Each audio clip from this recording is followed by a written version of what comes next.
Assalomu alaykum va rahmatullohi va barakatuh. Asli guruhda qo'ra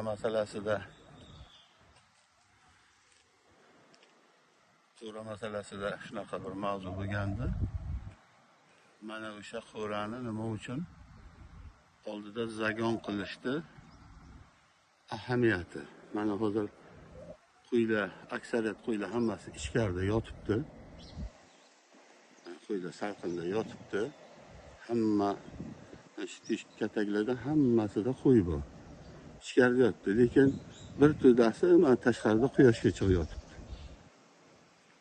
Ko'rasan? Bular hozir solnishni vanna deydi buni. Quyosh zagar qilyapti. Bular vitamin D qabul qilyapti. Mana shu narsa bo'lish kerak. Mana shu zagonda erta qor yog'sa, qo'y yelkasiga qor tushishi kerak. Agar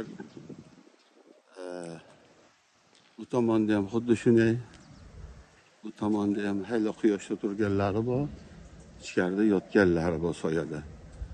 Quyoshga chiqib yotganlari bor, hali. Quyoshda yotibdi, chiqib quyoshga. Bu kerak bu narsa qo'y uchun, qo'yni sog'lom bo'lishi uchun. O'sha ochiq yerlarga erta yomg'ir ham, qor ham yog'adi. O'sha tushgan yomg'ir qor sovuq bo'lsa muzlaydi. Muzda ham yurish kerak qo'y.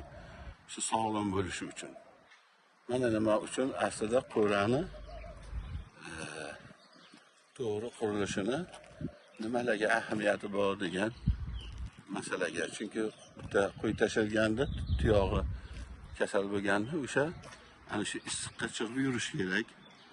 Sovuqqa yurish kerak, muzda yurish kerak, yomg'irda, qorda yurish kerak. O'shanda oyog'i ham kasal bo'lmaydi, o'zi ham kasal bo'lmaydi.